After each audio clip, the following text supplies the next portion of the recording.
at the end. First off, I would like to talk about my original purpose with putting my OCs in romances. I initially decided to keep my OCs single, especially Nicolina, because in real life I am single myself, and I don't have the best confidence in finding a partner, but it has gotten better over the years. There was an event that happened, however, which justified my doubts, and that event involved Nicolina. This story I've told quite a few times on this channel before, but I'll tell it here again as a refresher. From December 21st, 2020 to June 28th, 2021, I was involved with Nicolina in an abusive online roleplay relationship with a blue Luigi OC by the name of Texic, which I was manipulated into, and he did a lot of uncomfortable things to me and my OC. Would I classify this as my first OC romance? Absolutely not. That I declare a write-off because of the nature of it. It wasn't love. It was abusive and a nightmare to deal with. At the same time, though, it was a factor in how my OC's romantic life works. And the first official OC romance that I had was the true turning point. That being the romance between Nicol Daisy and Kestra Peach. For context, Nicol Daisy was made on March 11th, 2021, and Kestra Peach was made just over a month later on April 15th, 2021, initially named Peach Stroll before the name was changed 4 months after she was created.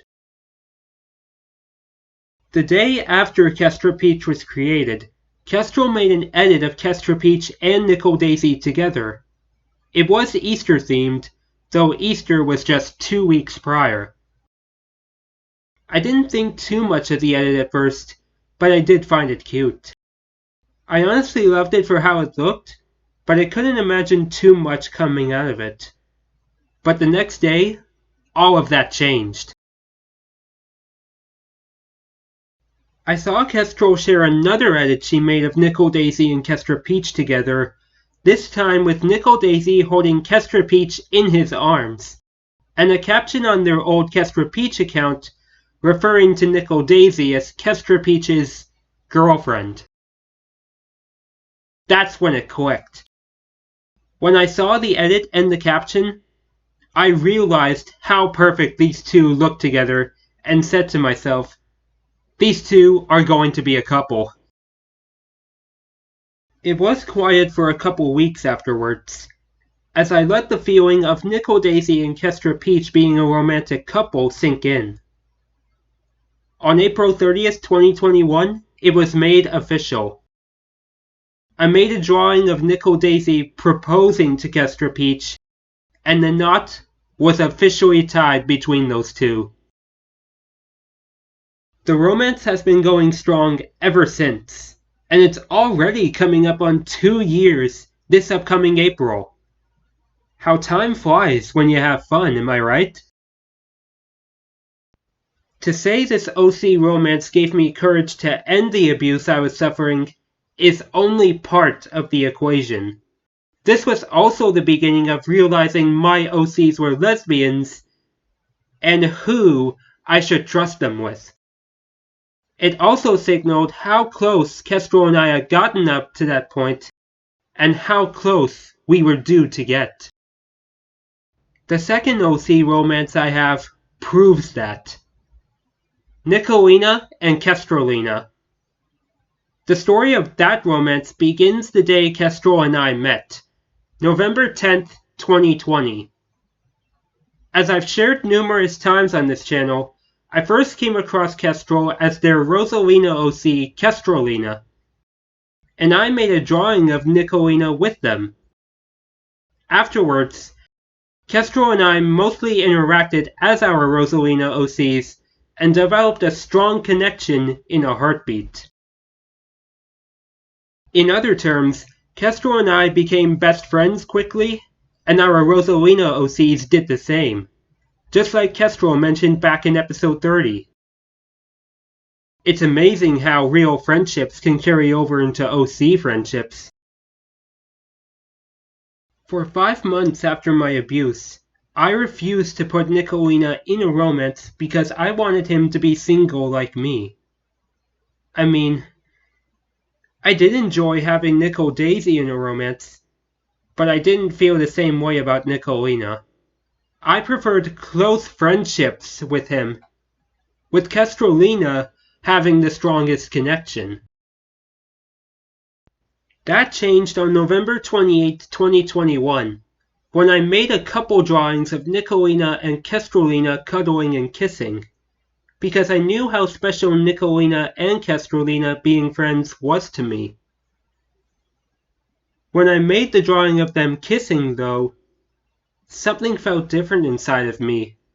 That my friendship with Kestrel was closer than ever, and Nicolina and Kestrelina could be more than friends.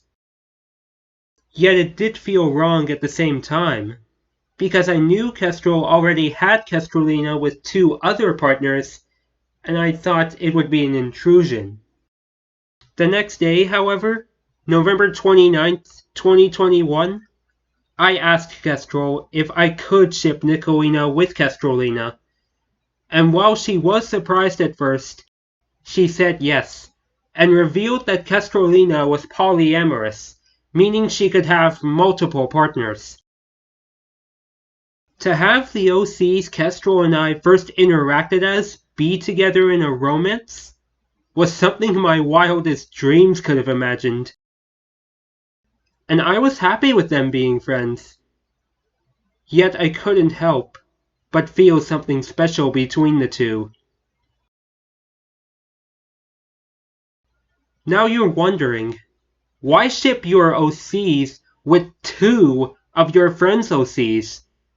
The point is, Kestra Peach is part of Kestrel's yellow family of OCs, and Kestrelina is part of the pink family of Kestrel's OCs. There is a yellow Kestrelina, by the way, but the Kestrelina we're talking about here is the pink one.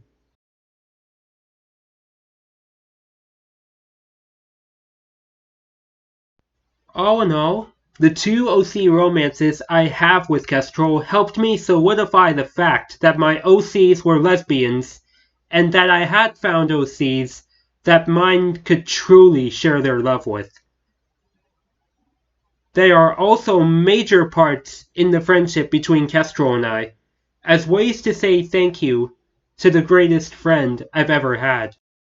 I honestly can't put enough words in to describe how life-changing this was, not just for my OCs, but for me and my friendship with Kestrel too. And it carried over into the 3rd and final OC romance that I have. For those who don't know already, Kestrel has a boyfriend whom I previously referred to as Rome. But here, I'm going to refer to him by his real name, that being Ira. As you all may have surmised here, this romance involves Nicol Peach. For context, I've had Nicol Peach as single, due in part to his shy personality and my abuse. She also represented my low confidence in being in a real-life romantic relationship, which isn't as low now as back when I made him, but she still retains part of it. I first reconsidered Nicol Peach being single around the time of his 1-year creation anniversary, and I had it stuck in my head for 4 months, contemplating back and forth on whether she should be in a romance like Nicolina and Nicol Daisy were. Then, on October 13th, 2022, I made up my mind. Nicol Peach was no longer going to be single and was going to be in a romance. But with who? I already had Nicolina and Daisy married into each side of Kestrel's two families of OCs, so I had to give it some thought. That's when I turned to Ira's family of OCs. More specifically, his princess OCs, which were created by Kestrel. They consisted of Iralina, Ira Daisy, and Ira Peach. Like my OCs, they are intersex and lesbians. But they are gender fluid as opposed to my OCs who are bigender. At first I considered Iralina, because I thought it would be cool to have a Peach OC and a Rosalina OC in love. But Iralina was already shipped with one of Kestrel's OCs, which meant Ira Daisy and Ira Peach were left. Two Peaches being in an OC romance didn't feel right to me. And taking in the fact that my favorite Mario characters are Rosalina, Peach, and Daisy, the only kind of OC of those characters my OCs were not in love with was a Daisy OC. And that's when I settled. I officially revealed that Nickel Peach was going to be shipped with Ira Daisy a few hours after I originally decided that Nickel Peach would be in a romance. And officially, my OC romance trifecta was completed. But it was more than just a simple character choice that made this happen. To clarify what I mean, Ira and I have also become pretty close with each other, though not at the same level my friendship with Kestrel is at. Still, him and I get along super well, mostly because of our strong care for Kestrel's well-being. Plus, if I haven't had met Kestrel, I wouldn't have met Ira either. Keep in mind, guys, I met Kestrel a couple weeks before I met Ira. Characters-wise, Daisy is one of Ira's favorite Mario characters, only second to Luigi. Any other Luigi x Daisy shippers out there? If so, please make yourselves known. Anyways, it was only fitting that I put Nickel Peach with Ira Daisy, as not only to complete my OC romance trifecta, and to recognize Ira's love for the Luigi x Daisy ship, and to fully realize that being in love isn't impossible. I've connected with Kestrel and Ira a lot, formed amazing bonds with each of them, and with them came my 3 amazing OC romances. Even their own relationship has given me confidence to potentially find a romantic partner because of how well they connect with each other. To those continuing to seek the one that shares as much love as you do, keep going. It's not impossible. There is always hope to find romance, whether in real life or in roleplay. As long as you've got the right person, you and your potential partner will become angels in love.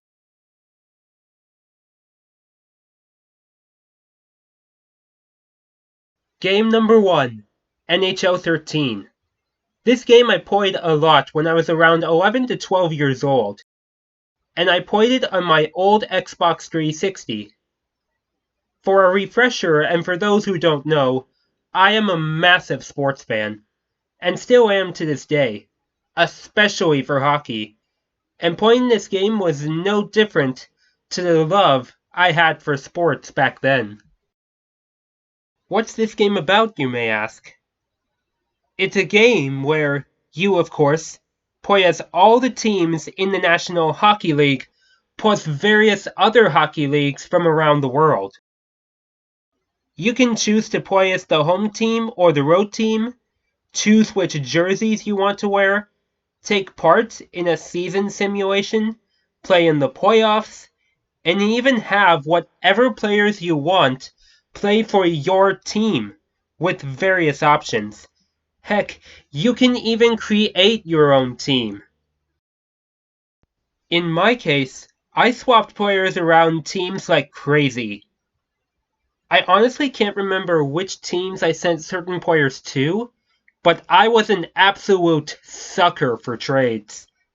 Seeing players playing on teams that were unique to them and keeping up with the actual rosters of NHL teams was what influenced me the most.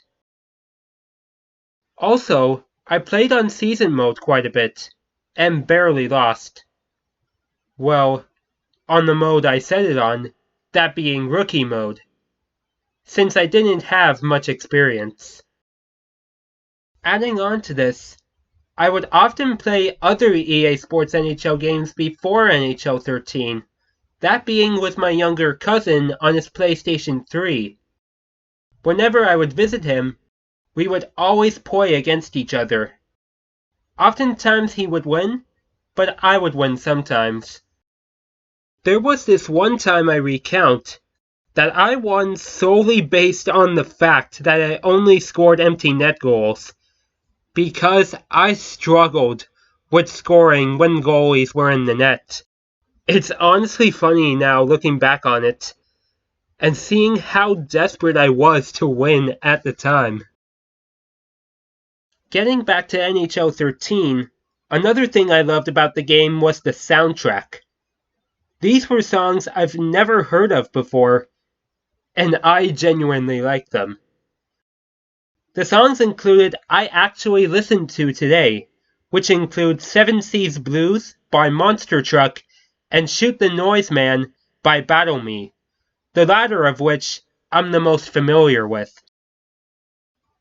Soundtracks, in my opinion, make any EA Sports NHL game that I play more memorable, because there will always be a song or two I'll always remember from it. Overall, whichever EA Sports NHL game I play, I enjoy so much. But NHL 13 will always be at the top of that list. Game number 2. Mario and Sonic at the Vancouver 2010 Olympic Winter Games.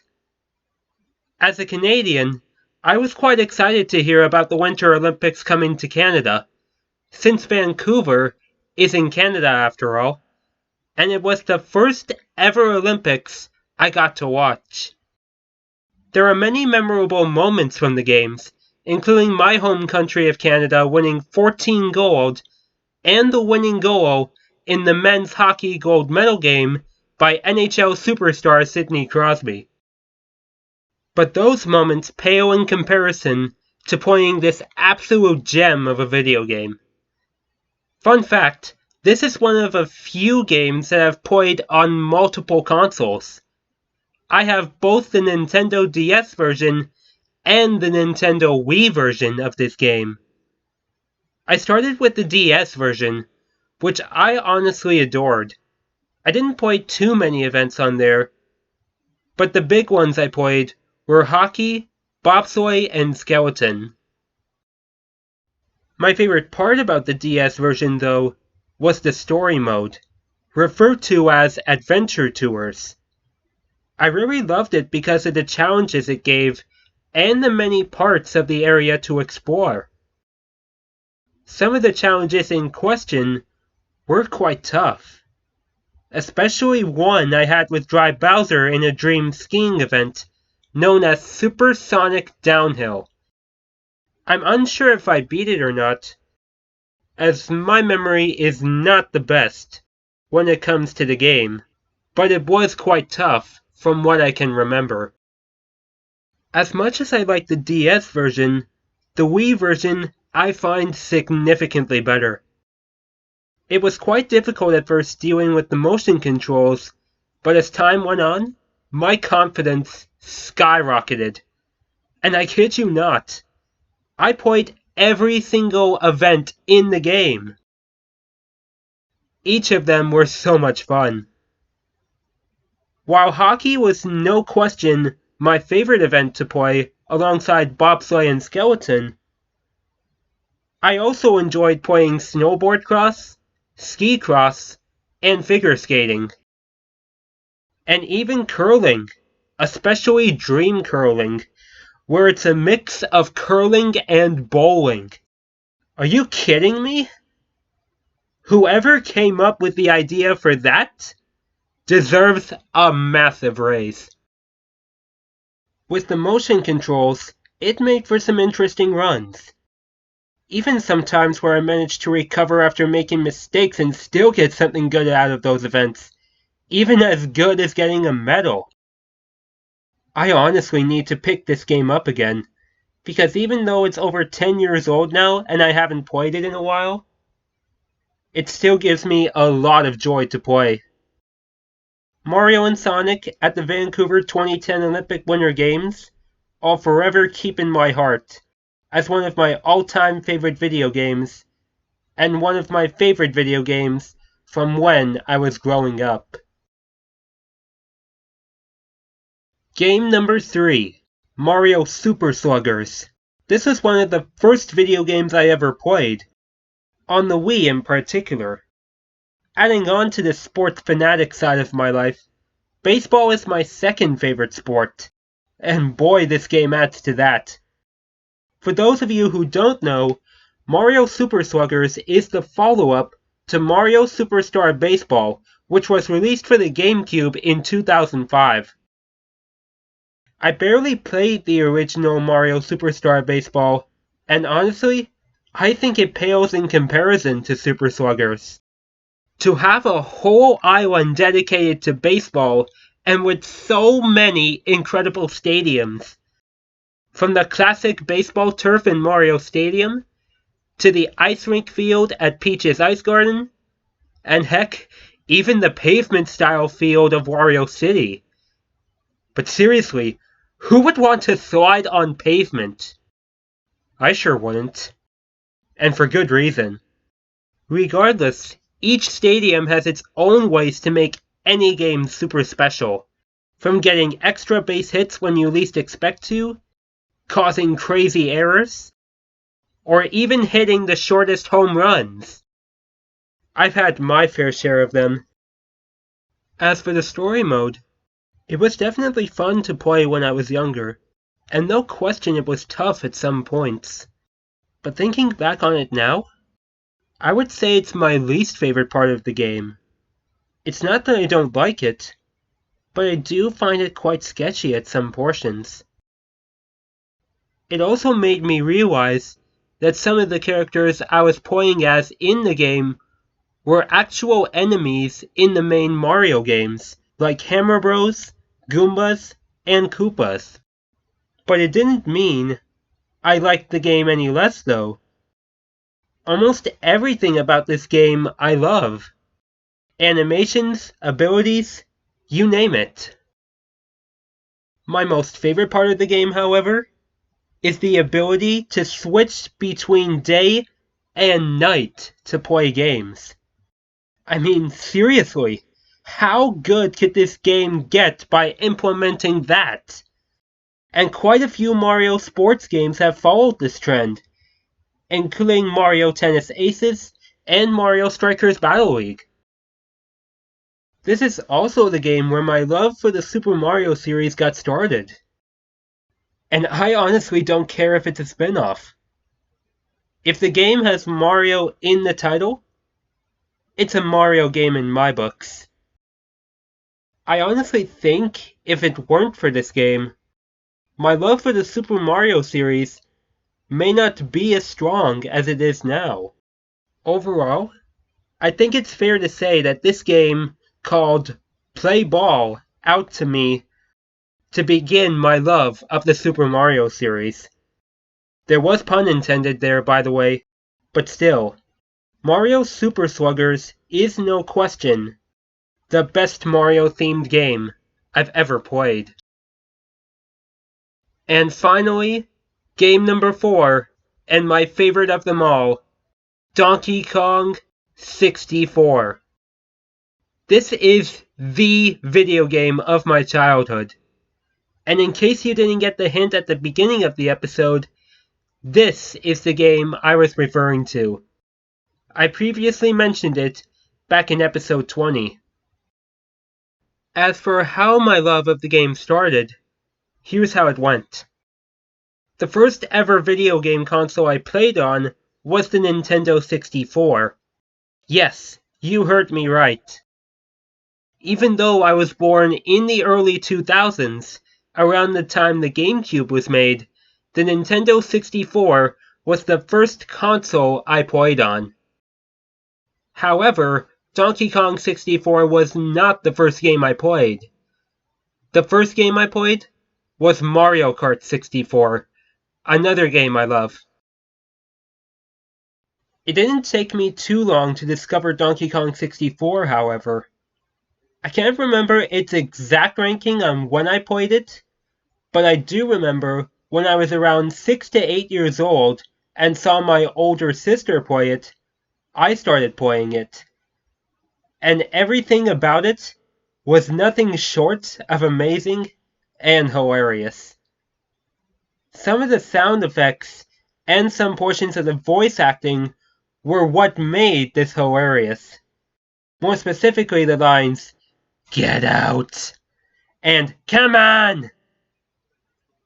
The "come on" makes me laugh especially.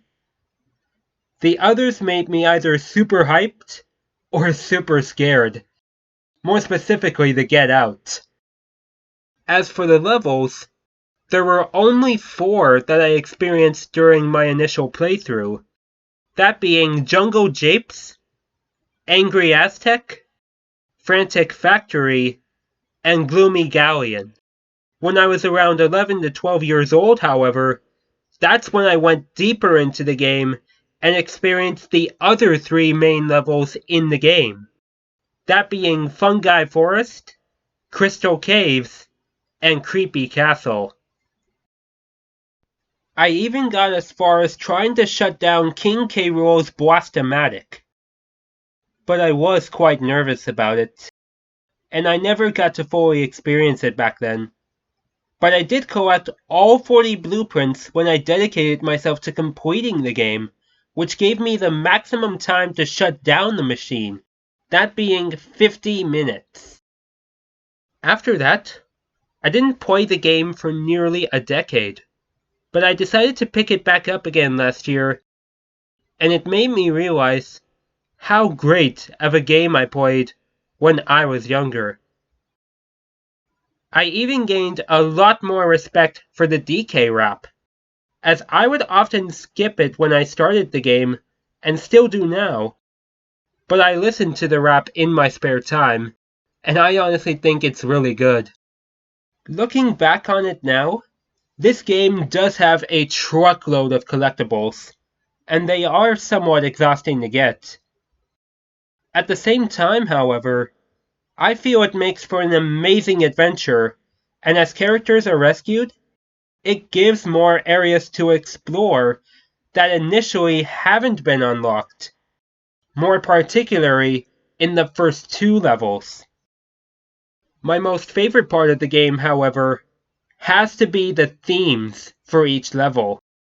No level theme is the same, and the music for each level portrays it incredibly well. From the desert environment of Angry Aztec, to the technological excellence of Frantic Factory, and even the spooky vibes of Creepy Castle. Getting back into this game has given me an appreciation beyond what I experienced when I first played it. Donkey Kong 64 will always have this special place in my life as being my favorite childhood video game. It couldn't be more perfect than it truly is. Overall, without any doubts, I can honestly say that these 4 video games have a special place in my heart, and playing them gives me a lot of joy, knowing that they are instant classics in my eyes.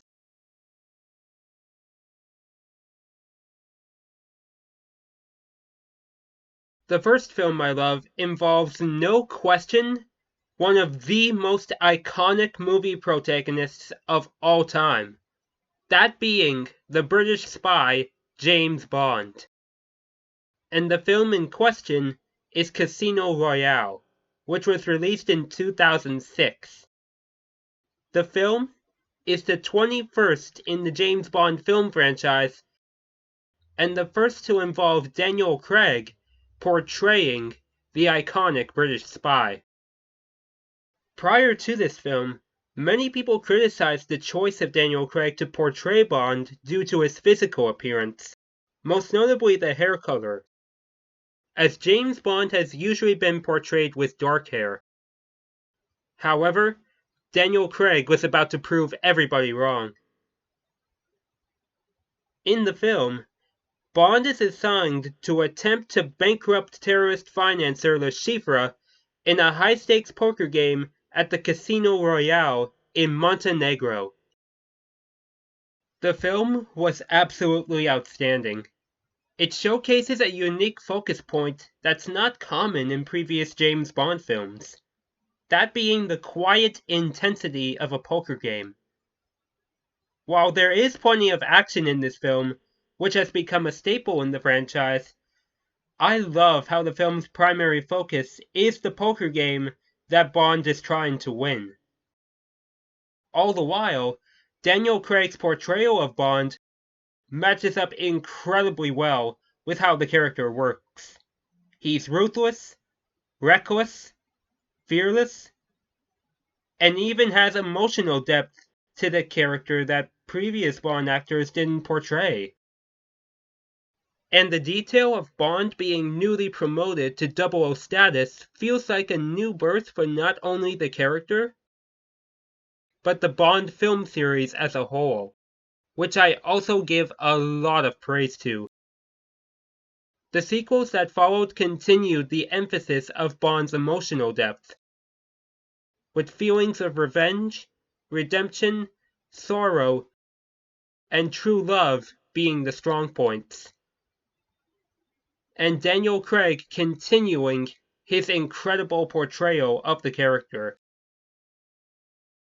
While the sequels were quite good, Casino Royale is my favorite of the 5 films Daniel Craig portrayed James Bond, and quite undoubtedly my favorite James Bond film of all time, even though I've only watched bits and pieces of the other 20 films. Overall, Casino Royale gives me a feel of intense silence combined with incredible action. And the way the movie shows that is incredible. It works out absolutely perfect. That's why it ranks among my favorite films of all time.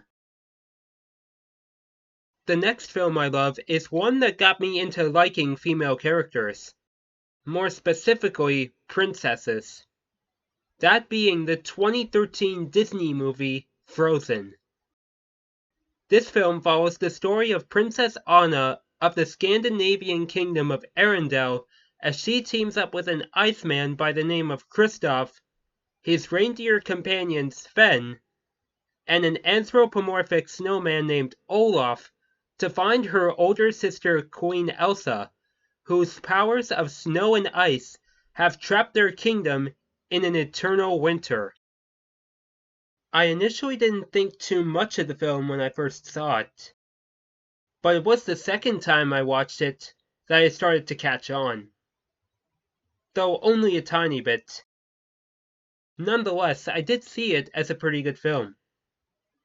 It was when the film came out on DVD on March 18th, 2014, however, that got me hooked on it. I couldn't get enough of how good the film was. Everything felt perfect to me.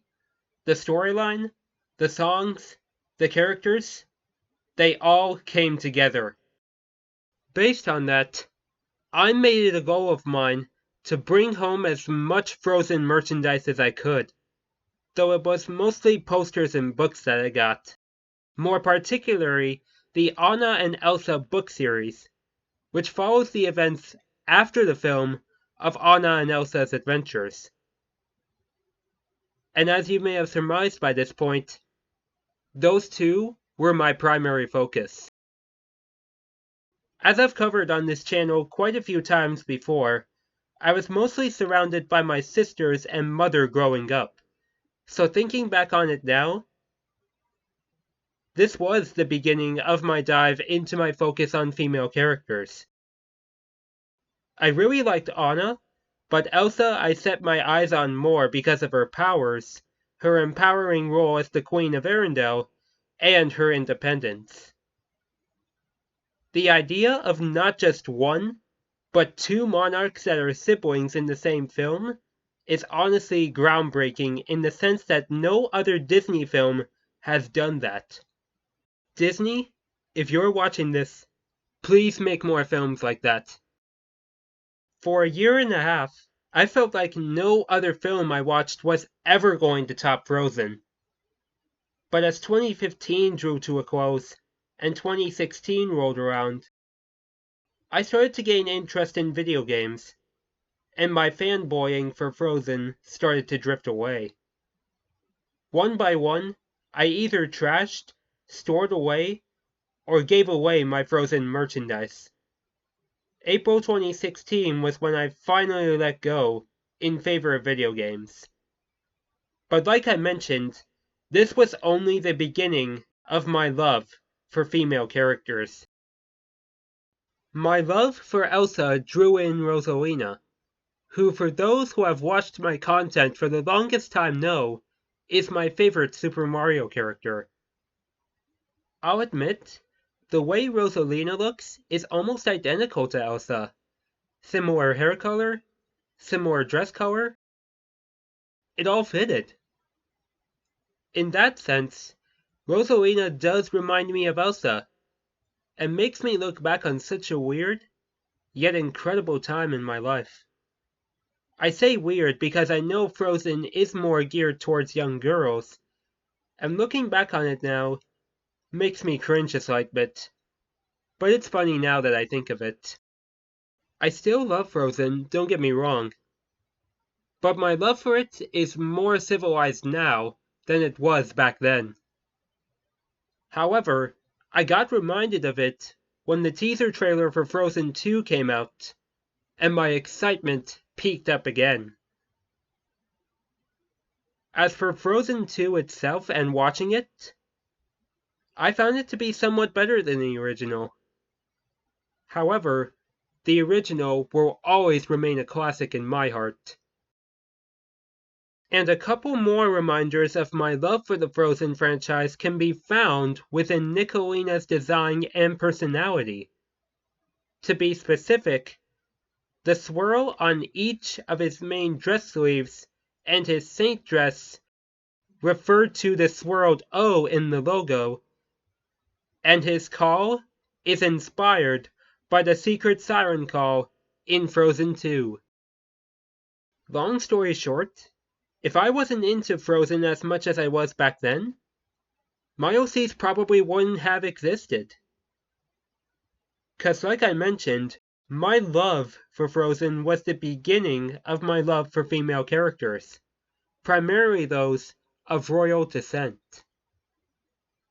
So to those who worked on Frozen, you worked on a phenomenal masterpiece, an even better sequel, and built a franchise and fanbase unlike any other. Major props to you all. Next up is a film that, no question, in my opinion, is one of the greatest superhero films of all time. That being the Marvel film Black Panther, released in 2018. This film follows T'Challa, aka Black Panther, being crowned king of the isolated fictional African nation of Wakanda following the death of his father, King T'Chaka. However, an outsider by the name of Eric Killmonger plans to abandon Wakanda's isolated status and begin a revolution. This film intrigued me quite a bit, particularly its name, since the high school I went to has the panther as their mascot. but it was more than just the name that got me.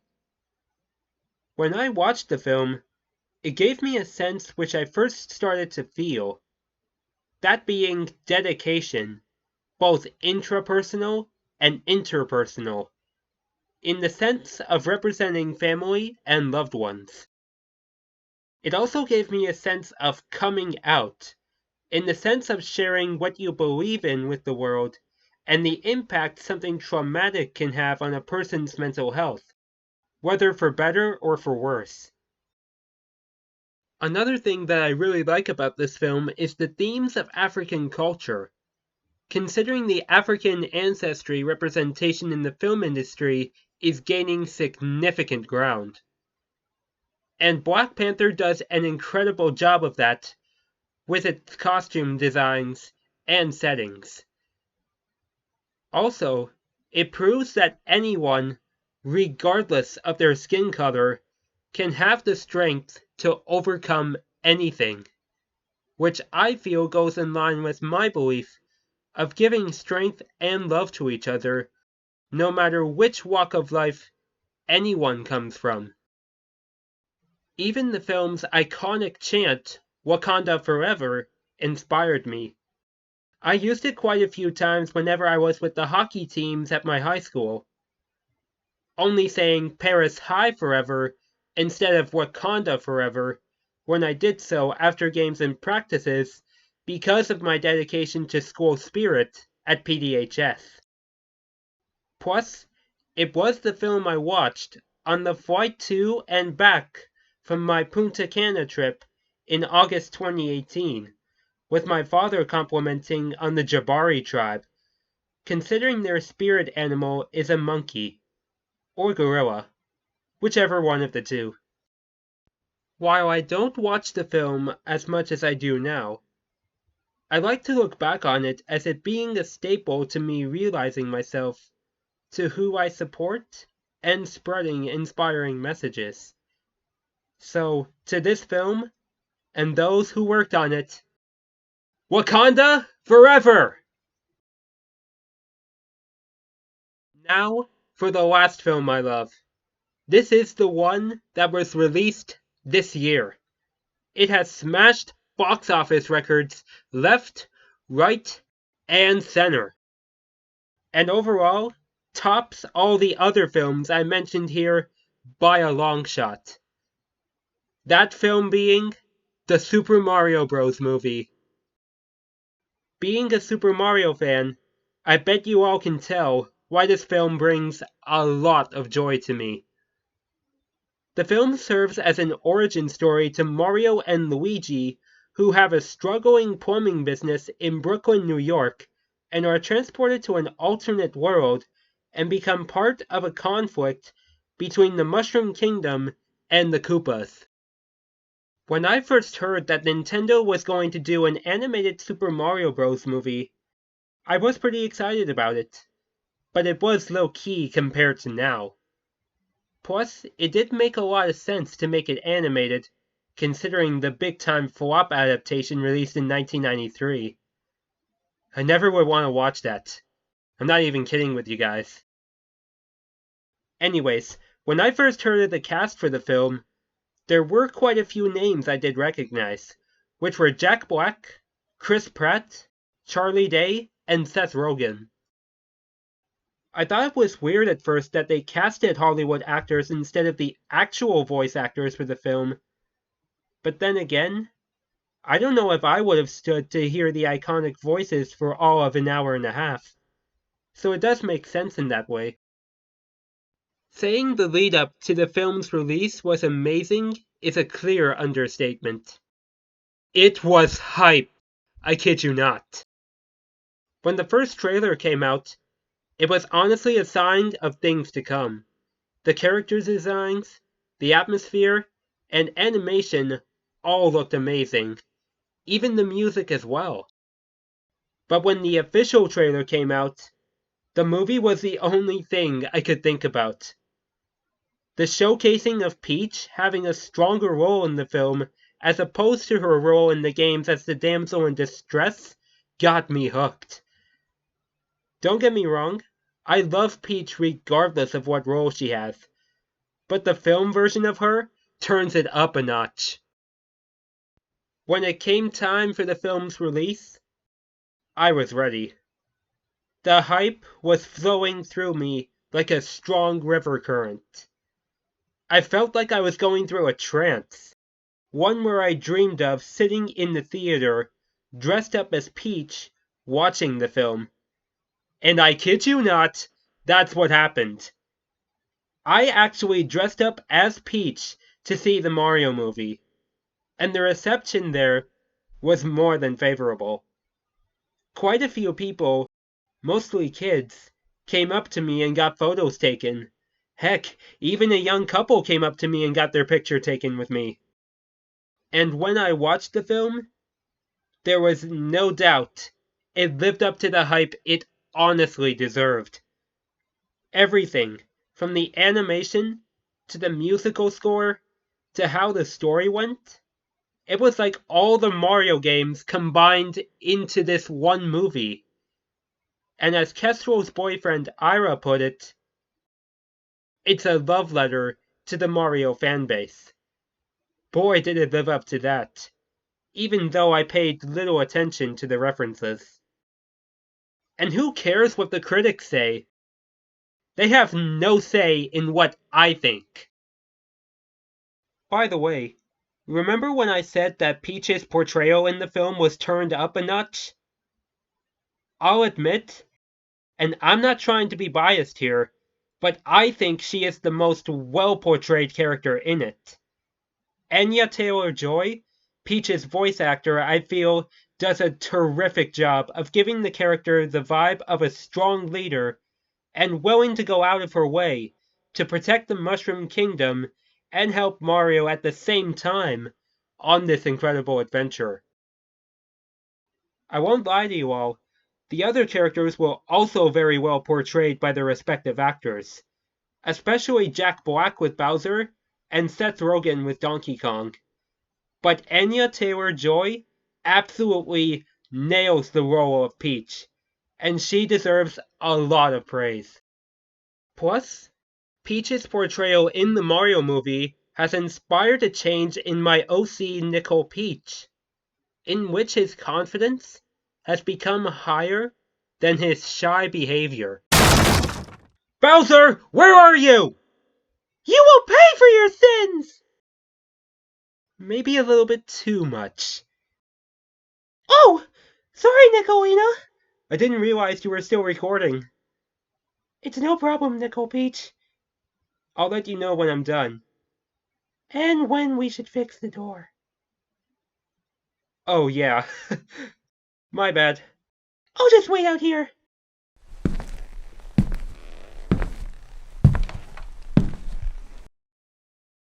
There's the new Nickel Peach for you all there. All that being said, the Super Mario movie is undoubtedly my most favorite film of all time, and it deserves a lot of recognition. Even after I watched it, I still think about it, and will do so for a good time to come.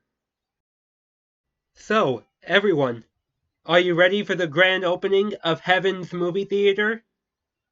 I certainly am, because these 4 films will always be playing.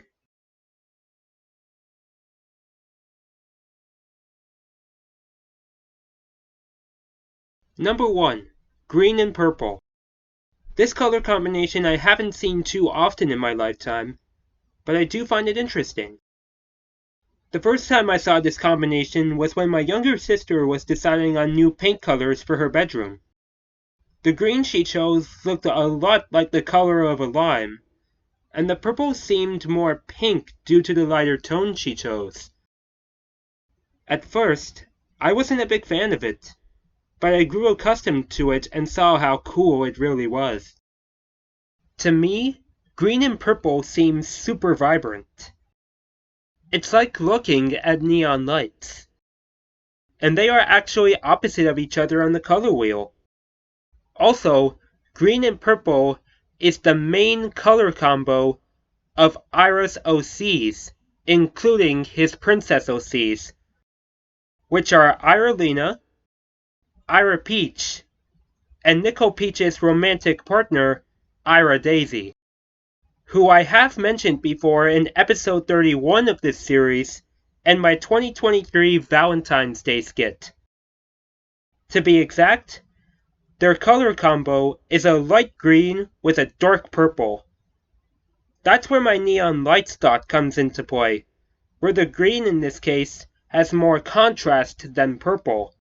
And with the OCs being called the green and purple aliens, it makes me think that they could be called the neon aliens. That honestly would be really cool. All in all, if it weren't for my younger sister's color choice for a bedroom around a decade ago, or the introduction of Ira's OCs, I feel green and purple would be just a come and go color combo for me. But it has stuck around, and its vibrance will always shine at the end of the tunnel. Number 2, pink and yellow. These two colors I honestly thought would never go together. It's because of pink being pretty close to red, and I've never seen them together until around the beginning of my 8-month social media break in August 2021. It was because of an edit Kestrel made of each of their yellow OCs with reddish pink hair. That was because at the time she made the edit, she was getting their hair dyed pink, and it looked more red than pink because of her natural hair color. But she eventually did manage to get their hair fully pink. I was honestly surprised when she shared this new design change for their OCs. Their hair colors matching theirs?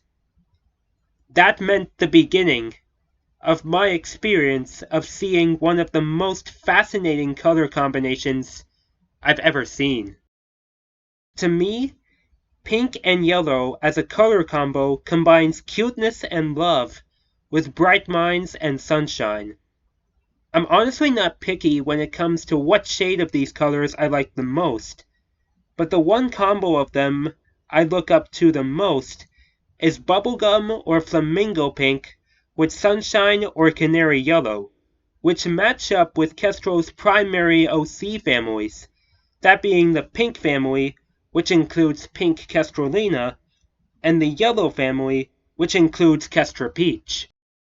I've also experimented with magenta and bright yellow, which have been colors in thumbnails of previous videos I've made on the channel whenever I reference Kestrel. But like I mentioned, any shades of pink and yellow I can go along with.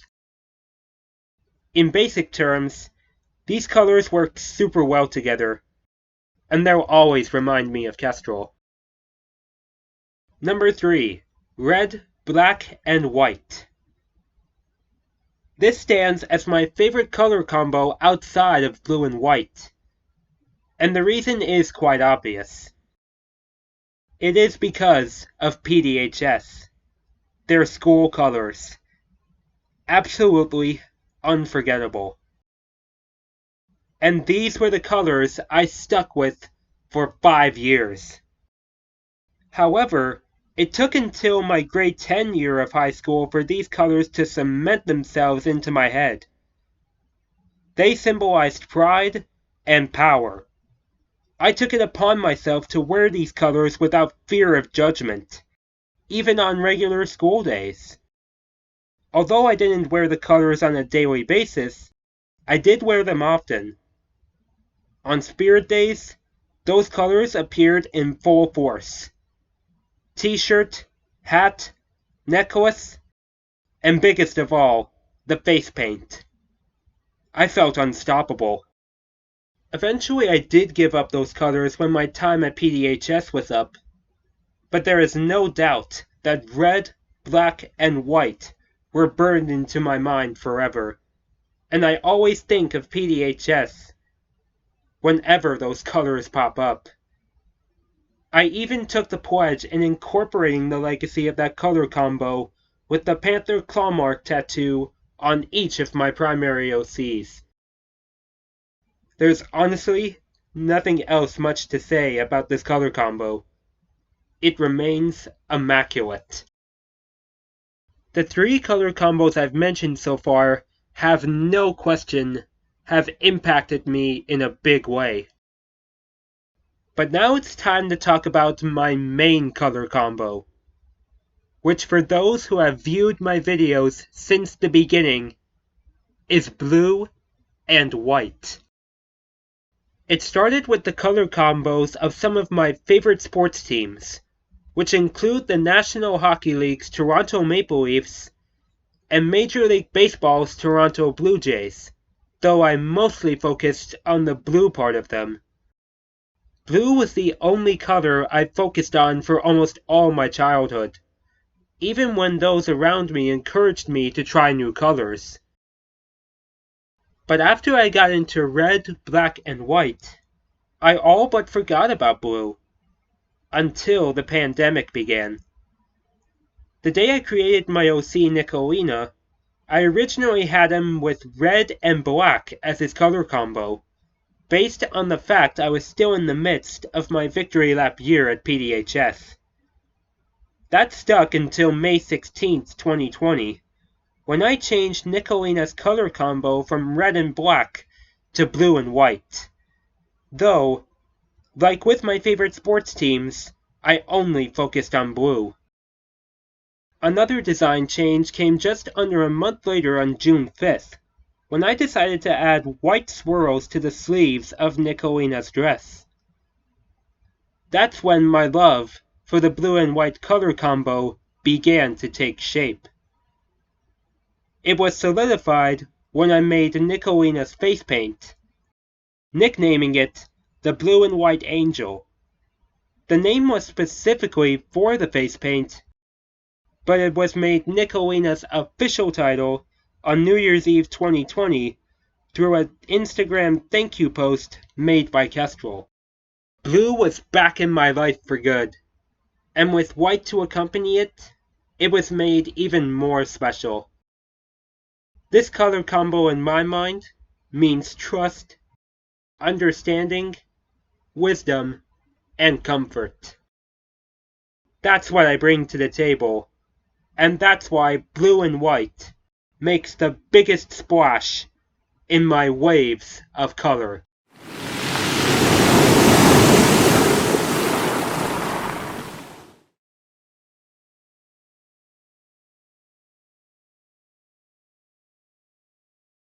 Number 1.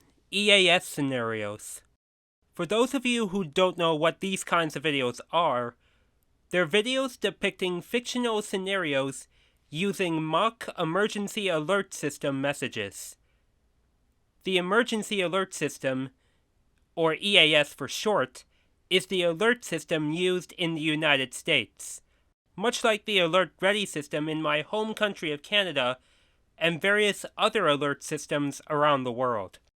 The first time I heard about EAS scenarios was through a video called EF6, which depicts a mock scenario in which a tornado outbreak occurs in the northeastern section of the U.S. state of Texas, with a tornado of unprecedented proportions striking the city of Dallas and its surrounding areas. This happened when I was surfing around YouTube in April 2020 while I was watching tornado videos. I came across the video by chance per se. And for those wondering about EF6, it's a proposed level up from the strongest tornado level, which is in EF5, part of the enhanced Fujita scale, which determines the strength of tornadoes. That's why the tornado in this scenario is called an EF6, meaning it's deadlier and much more destructive than an EF5 tornado. As for the YouTubers I watch who make this content, I've watched a variety of them. The biggest ones I watch include EACE, the Cat 627, the Phoenix Fire, and biggest of all, SBC Hermitage 1258. The quality of their content is what keeps me coming back to them, especially SBC Hermitage 1258.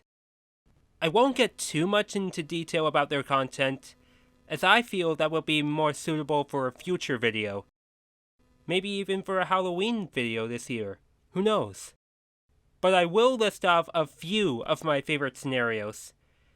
They are State of Emergency by the Phoenix Fire, Absolute Zero by Radioactive Girl 00, The Undead Prevelation Remastered by the Cat 627, Something Wicked This Way Comes / Lucifer Rises by EAS, and Cataclysmic Annihilation by SBC Hermitage 1258.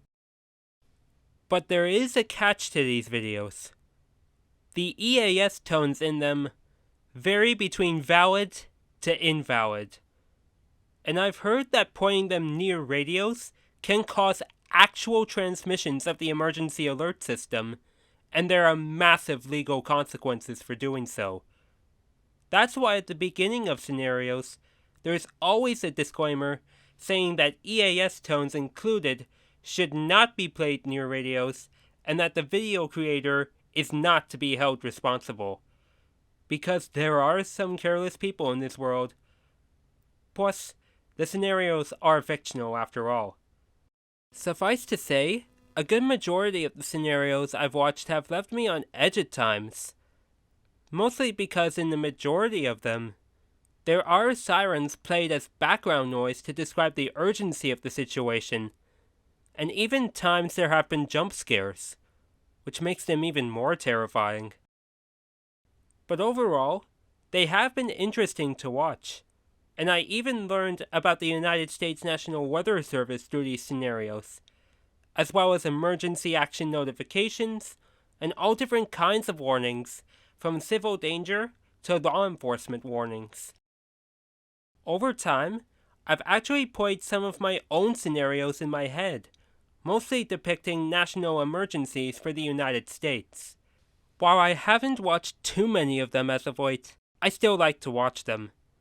They give me a lot of memories, thinking about how scared I was at some of them, and the general knowledge about alert systems.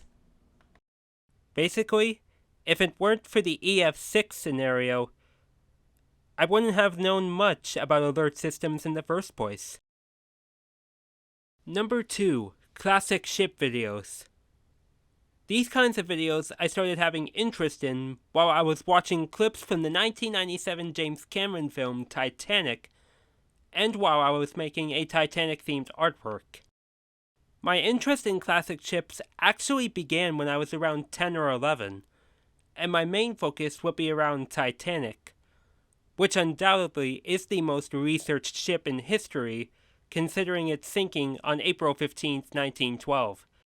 I only knew the basics around the time and had a rough idea of how Titanic sank. But when I came across the YouTuber Historic Travels, all of that changed. Sam, the person who runs the channel, he provides more in-depth analysis as to how the ship sank, and even shows Titanic's lifetime leading up to the sinking. However, Titanic isn't the only ship he's covered on his channel. He's also covered Titanic's two sister ships, Olympic and Britannic, who were part of the Olympic class of ocean liners for the White Star Line, as well as the Cunard Line ship Lusitania, among other ocean liners. I also knew very little about those ships too, and much like with Titanic, I learned a lot from those ship stories as well. But he's not the only classic ship YouTuber I watch.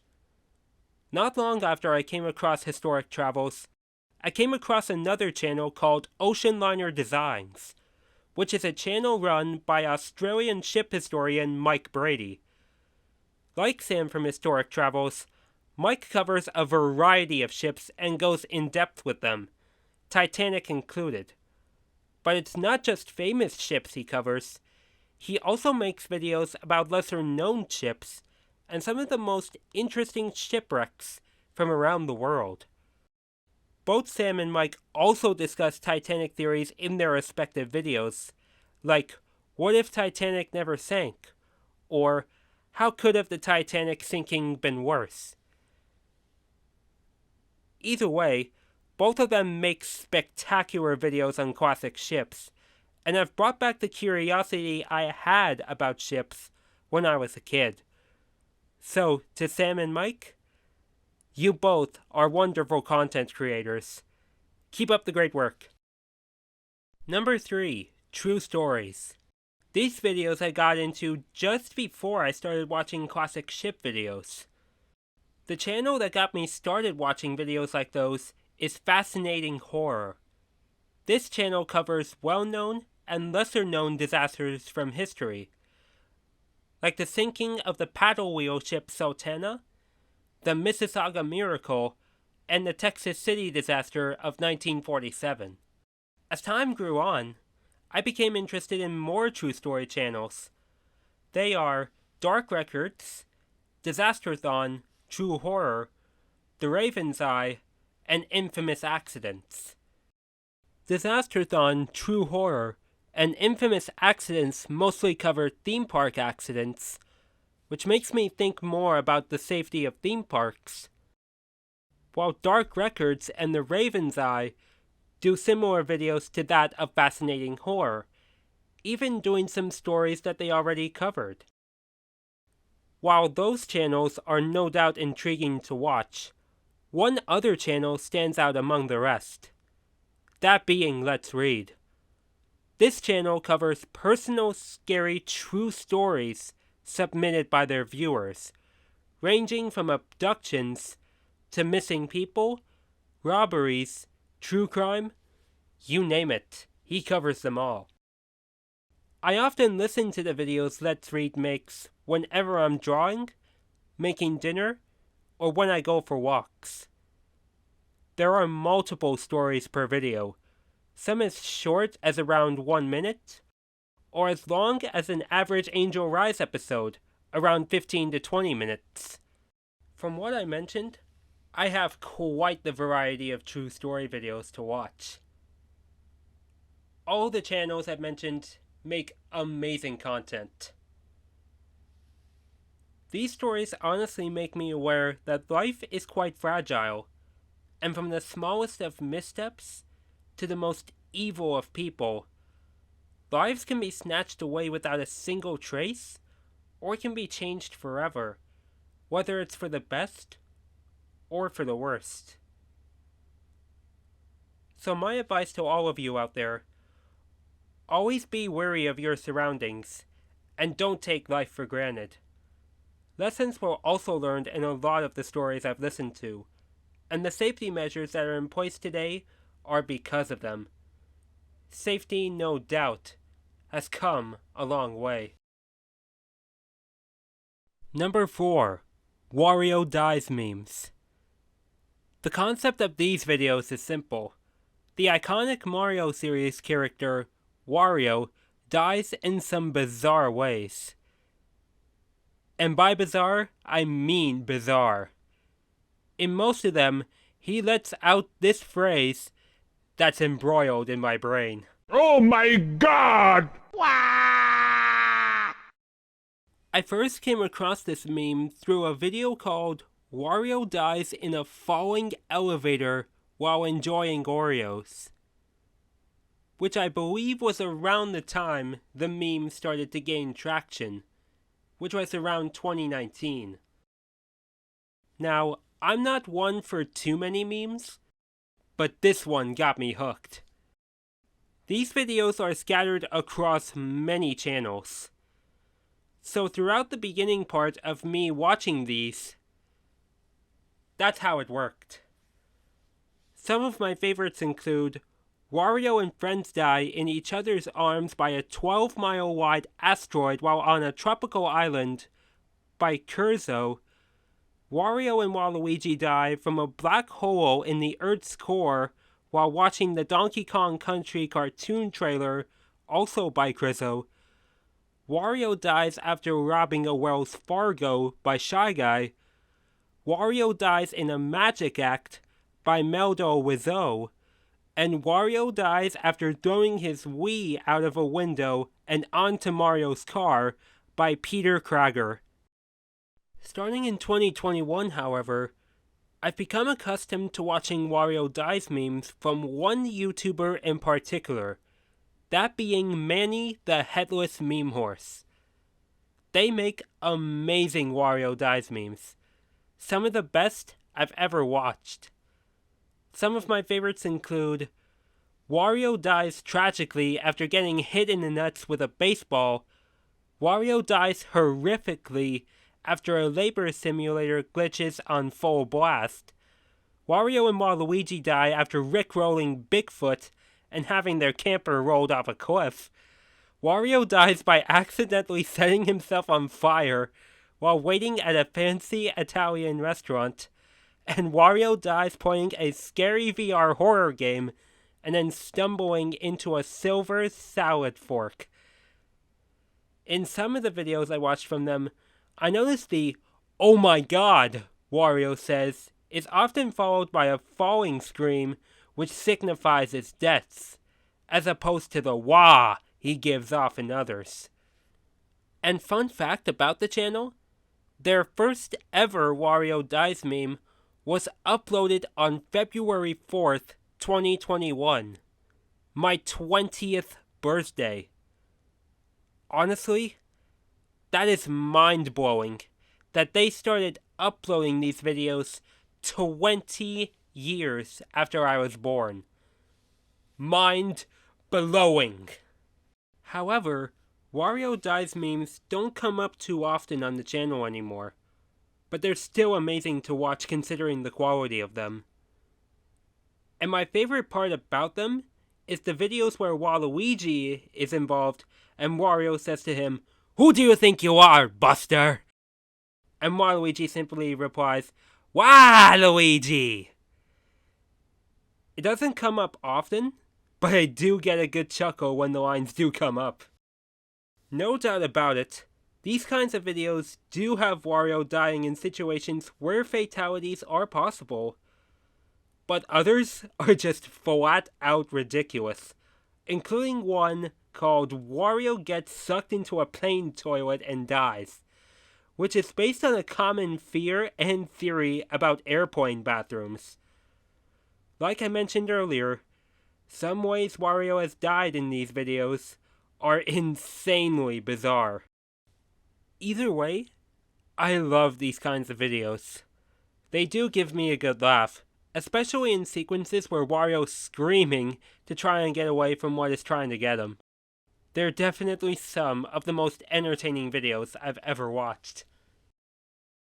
And number 5, sports highlight compilations. Being a massive sports fan, I don't think there's any doubt why I love watching these kinds of videos. I've been watching sports highlights since the days where I would tune into SportsCenter or Sportsnet Connected/Central every day when I was a kid. It didn't matter what teams were there. As long as it was sports, I'd tune in. I did stop watching those programs regularly as I got older, but that didn't stop me from watching sports highlights altogether. Starting in my early teens, I was watching hockey highlights on YouTube, more specifically those from the NHL. Most of them involved line brawls, which simply means all players that are on the ice get involved in one massive fight. As time went on, I started looking up some of the best goals the NHL has ever seen. I've also watched funny moments, and even got into watching mic'd up videos and goal horns.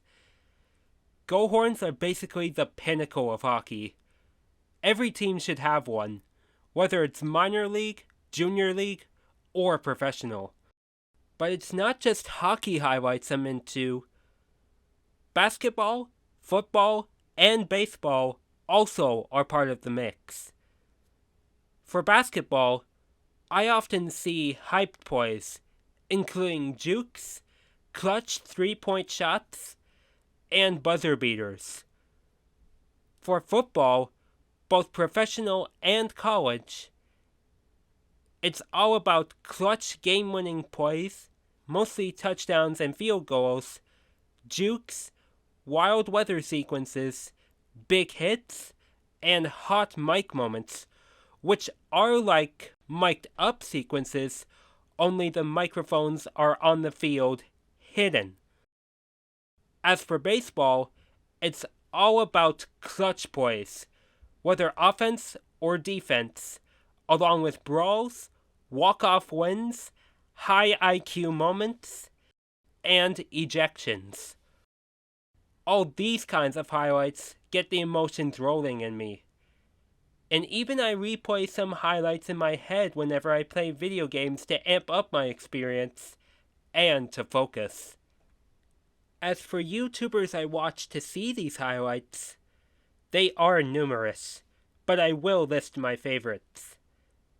They are Ding Productions, PSC Highlights, Delta Highlights, Jens95, King Swish, Golden Hoops, Sporting Videos, Sportsnet's YouTube channel, and Baseball Evolution.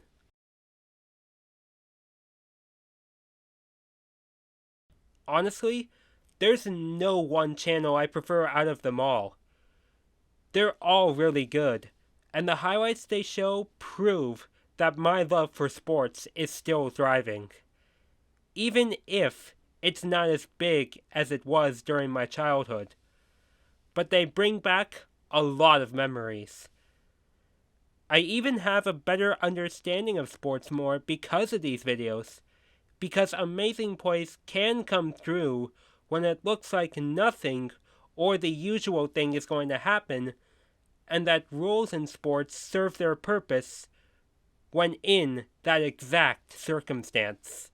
Sports will always be a major part of my life, even when I'm pursuing my dreams.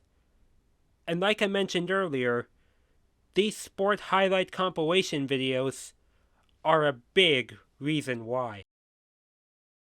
And before I officially cap off the episode, here are a few honorable mentions for videos that I watch I would like to list.